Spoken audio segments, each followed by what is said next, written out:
I'm an immigration. Okay, you're a citizen in the United States? Do you have a warrant? Yes, we have a warrant. Okay, hold it up. I don't need a warrant. I don't need a warrant.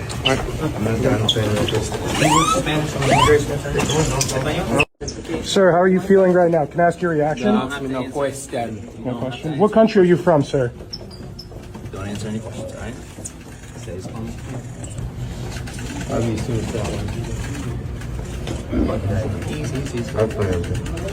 know. Some media. Do you have any reaction? On the spot news media, we got the latest news. We don't care about the views, we just representing right. Put local news internationally every night. On the spot, wave that Jamaican flag from left to right. Let's get it right, y'all know the type. We ain't dealing with the hype. We make it take flight. Yeah, man, my viewers and subscribers, what go on. A blessed and wonderful Sunday morning to each and every person out there tuning into On The Spot News Media. Now, my peeps, I don't know how we do it over on this side each and every morning. We have to give thanks and praise to the Most High Creator for the preservation of life, because life is indeed the greatest. So in the morning, my peeps, I have a few stories to share with you, the regular members of Chan Public, and also members of the diaspora. So please like the video, share the video, watch the entire vlog, so you can get a full understanding and a better appreciation of everything we are going in Jamaica. So watch your snow, my peeps, to the name Sunday, the day when some of you, the regular ones and ones them out there, traverse the church. So whilst doing so, my peeps, please remember On The Spot News Media's loyal viewers and subscribers in your immediate prayers. You definitely see how Jamaica run right now, so you know for sure. So we need that to know more than ever. So blessings upon this red rice and roaster day, yeah. And to all of the regular ones and ones them out there in the kitchen I deal with the finger-licking chicken, you don't know, blessings to you all. And to all of the regular members of Chan Public traversing these streets from Moran Point to the Grill Point. As always, my peeps, safe travel, pan the gravel, and continuously look out on the corner yai Kaswa, the old dirty corner boy them. Always out there. Alerts, yeah man. So we're going to kick it off in the morning here with some international story coming out of New York City, where the NYPD is reporting that on Friday, that's the 13th of June, sometime around 7:45 p.m., a criminal element walk up to two men standing outside of a smoke shop that is right near to the last stop of the number 5 subway line and can them up. Yeah, man. It is said that the two men are possibly brothers and they're hanging on to life by a thread. Both victims' ages are 40 and 30. So according to the police, the two brothers were hanging out in front of the smoke shop. An eyewitness stated that the guy came across the street, knocking it and clapping it upon them. It is said that he hit both of them, one in the neck, and he was bleeding real bad. And it looked like he was going to die, said the witness. Now, the medics rushed both men to the Jacoby Medical Center, where it is said that the brothers are said to be in critical condition. Now the Knockingz and Clappis fled south along Dyer Avenue. The cops are asking the public's help to identify this criminal element here, presently on your screen, whose photograph was caught on surveillance camera. He is described as somewhere around 6 feet tall, dark brown complexion and wearing a short sleeve multicolored t-shirt and black pants and yellow and black sneakers at the time when he committed the crime.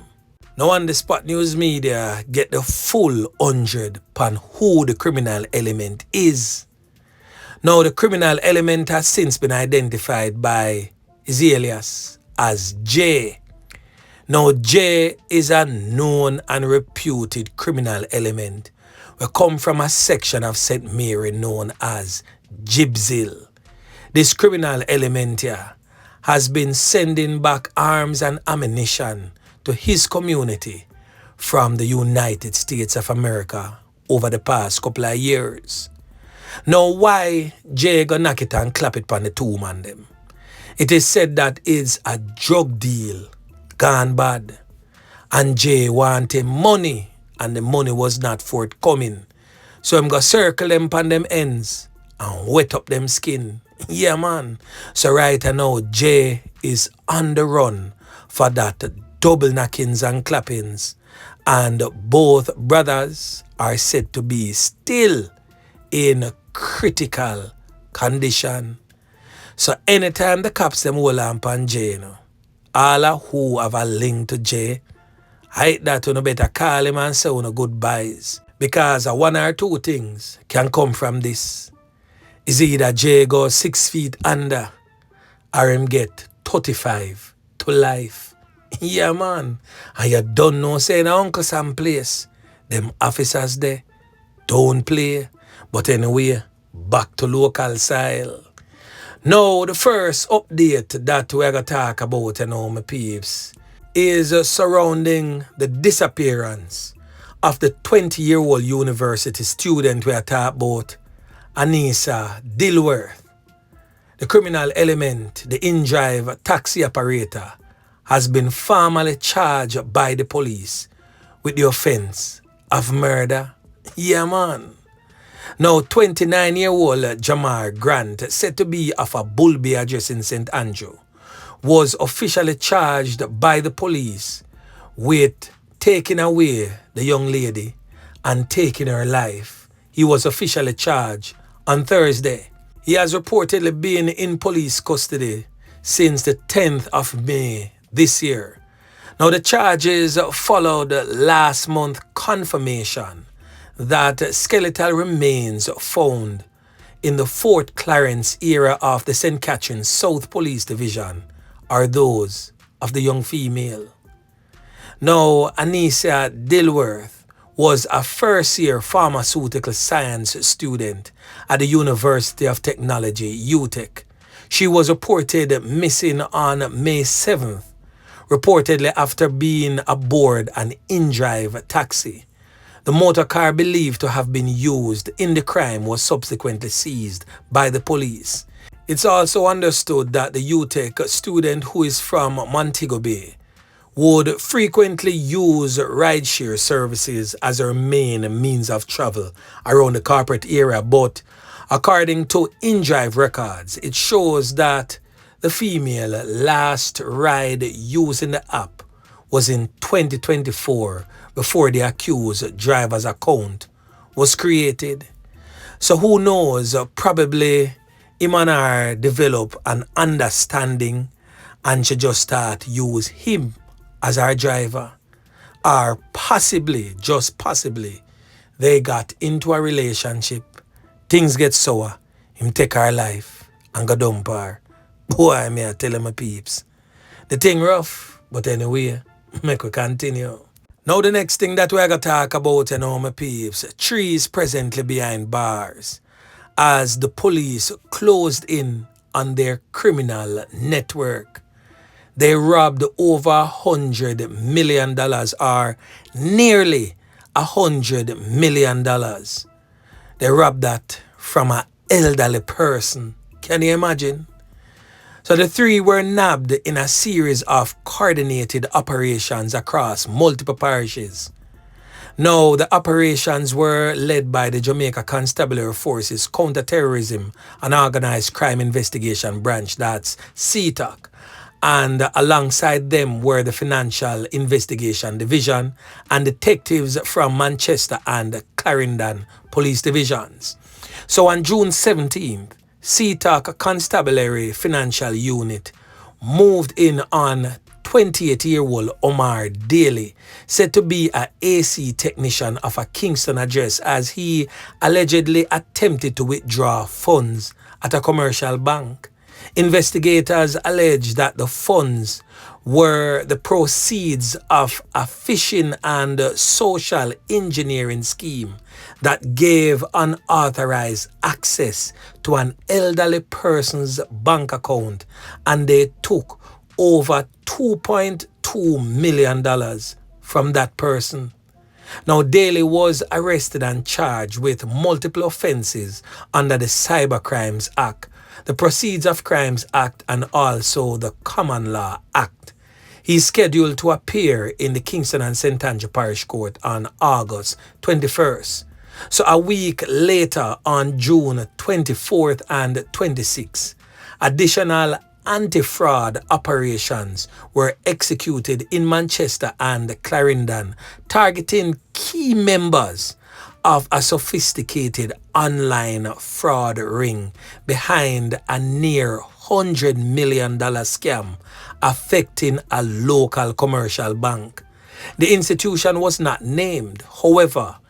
Arrested and charged under the Proceeds of the Crime Act is 27-year-old Maison Green, a customer service representative from a Manchester address, and 26-year-old Lavani Livermore of a Clarendon address.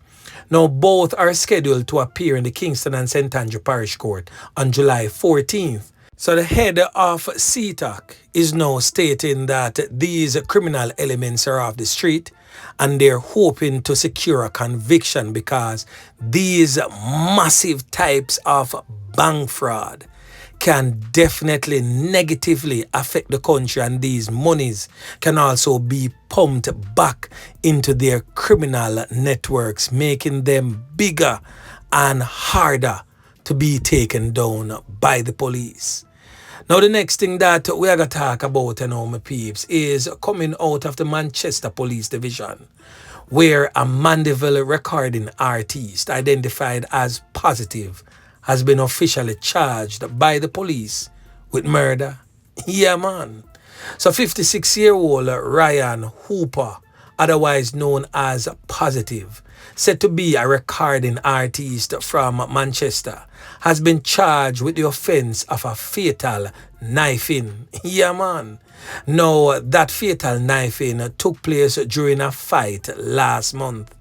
Hooper, who is said to be from Clarkstown Road in Mandeville, was charged on Tuesday by the police. The deceased man has since been identified as 29-year-old Clayne Ferguson. The Mandeville police stated that the incident occurred sometime around 2 p.m. in the New Green area of Manchester on May 8th.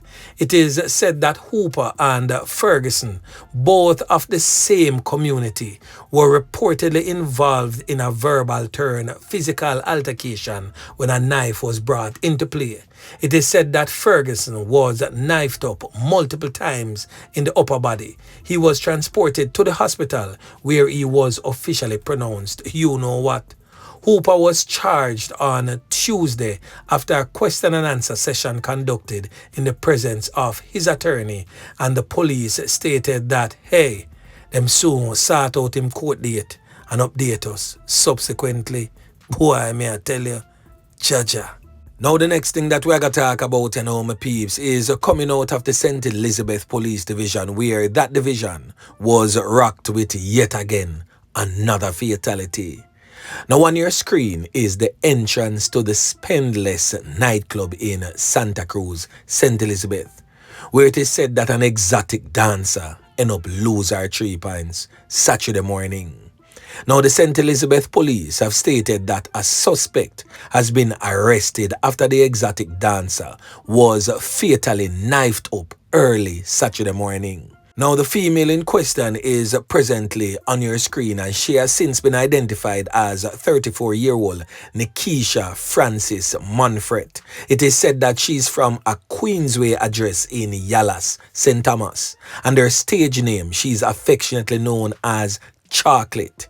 Now, preliminary reports suggest that sometime around 2 a.m., The dancer was at the Spendless nightclub when there was a verbal turn physical altercation with a man, and the man used the knife to knife her up. She was, however, taken to the hospital where, sadly, she was pronounced you-know-what upon arrival. Now, head of the St. Elizabeth Police Division, that's Superintendent Coleridge Minto, said that the detectives processed the crime scene and, acting on intelligence, tracked the suspect to a premises in Santa Cruz where he was arrested. He stated that the quick actions of the police led to the arrest of the suspect, and he was picked up, and the knife believed to be used in that particular fatality was also seized. So the incident has increased the number of fatalities so far in the St. Elizabeth Police Division to 7 when compared to that of 18 for the corresponding period last year. The St. Elizabeth Police Division is among the police divisions with the lowest fatalities recorded so far this year. Trelawney has so far recorded 6 fatalities, and Portland has also recorded 7. Now, we could get into the meat of the matter as to what really go on where that is concerned. It is said that the man entered the establishment, have a portion of money in his pocket, and the dancer see him. You don't know a dancer do. A dancer do is a strip club. So she come back it up on him 2 little time, and him like the wine, so him just go hold a chair and just start tip her, and she, of course, I don't know, work she a work and a chicken she a jerk. And she just put the wine pan him, and him just continue tip, and she just decides that she go stick with the brother, because the brother spend a piece of money upon the body.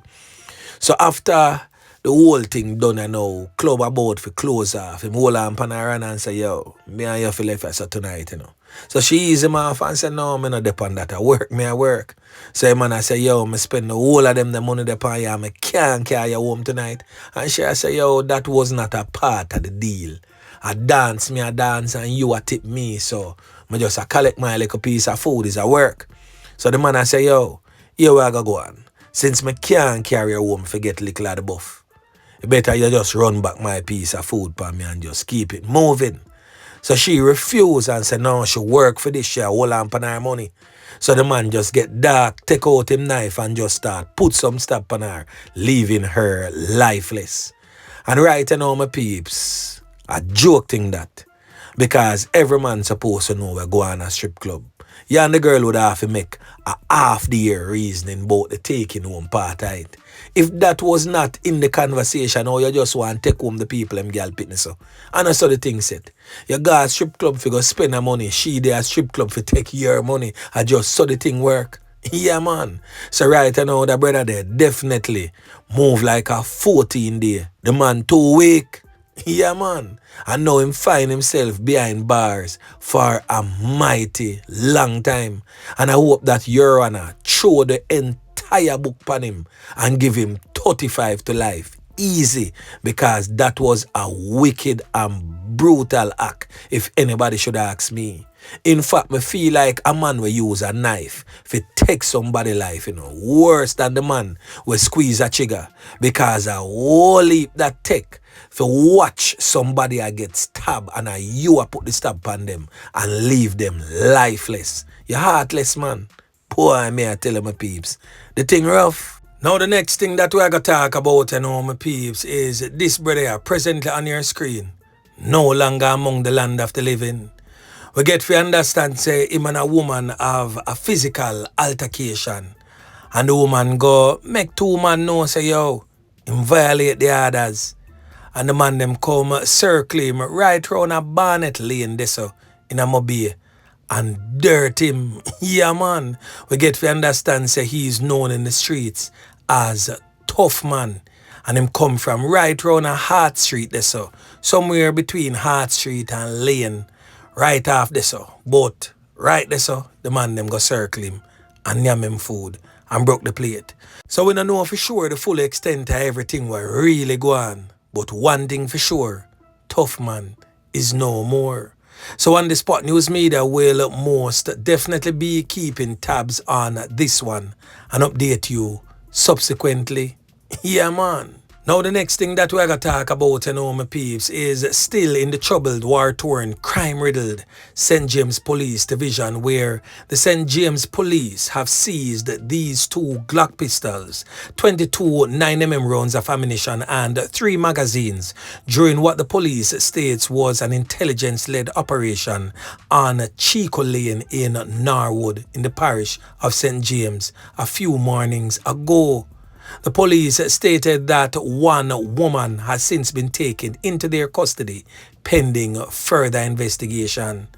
So as always, my peeps, right there and then, another decent spot of work again by the squaddy them. Yeah, man. So the last thing that we're going to talk about, my peeps, is still in the troubled, war-torn, crime-riddled St. James Police Division, where on the 16th of June, a fatal knockings and clappings took place downtown Montego Bay, where it is said that this brother presently on your screen said to be a police on suspension but was moonlighting as a security officer at a supermarket. Now it is said that he was there at work and was brutally taken out in a hail of bullets by armed criminal elements. Well, the police, them hold on pan, the criminal element will actually squeeze the trigger. We are talking about 29-year-old Christopher Hunt, but them call him Alkaline in our streets. The criminal element hails from the Ketan Lane community in Mount Salem, St. James. And everything was caught on CCTV footage. Now, he has been charged with the fatality of the security officer. He has been charged with robbery with aggravation and using a firearm to commit a felony. He has also been charged with possession of prohibited weapon and possession of prohibited ammunition. Now, as I stated earlier, the incident occurred sometime around June 16 along Barnett Street in the parish, and resulted in the loss of life of the 37-year-old identified as Gary Hamilton, said to be of a Albion Road address in Mobay, St. James. Now, the police reports indicate that Hamilton was standing outside the business establishment when the criminal element identified as Alkaline approached him and attempted to force him inside the establishment.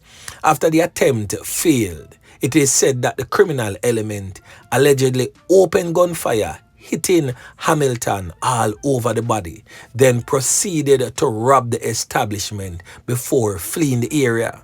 So investigators says CCTV footage from the area played a pivotal role in identifying the criminal suspect. The video evidence reportedly helped to link Alkaline to the crime, leading to his arrest in St. Catherine the following day. The police stated that Hunt later confessed that Alkaline during a question and answer session, after which he was formally charged on June 25. You boy Alkaline, boy, may I tell you, you're lucky. See a way over there in St. Catherine, them catch you. Boy, may I tell you, you escape the judgment. But I just hope that Your Honor, no farm fool and go give you no bail and throw the book at you very hard, and 35 to life shall most definitely be your portion. Yeah, man. So anyway, my peeps, remember to like, share, subscribe to the channel. Stay tuned to On The Spot News Media as I continue to bring you fresh news and updates in a subsequent newscast. On The Spot News Media. Yeah, man.